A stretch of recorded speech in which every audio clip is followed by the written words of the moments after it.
په حقیقت کې الله د یو قوم حالت نه بدلوي تر څو چې دوی خپل حالت بدل نه کړي. سبحان الله. سوال دا دی څنګه کولی شو چې د دې عادي ژونده چې ځان وباسو؟ که فکر ورته وکړئ هر موفق انسان چې تاسو ورته وګورئ د هغو موفق انسان هدف معلوم و، هدف یې درلود، هغوی سر ته رسېدلی ده. بې هدفه هېڅوک چېرته نه ده رسېدلی.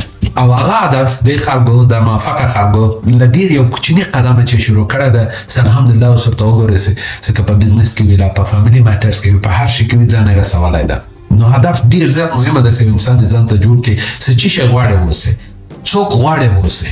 داسې مه کوئ چې بس هر چا چې هر شی کول تاسې پسې یاست. الله عزوجل موږ تاسې ته استعدادونه، مختلف استعدادونه راکړي دي. له دې استعدادو چې اول موږ باید د دې استعدادو شناخت وکړو چې موږ په چی شي کې استعداد لرو، بعدا په مبنا د دې استعداد باندې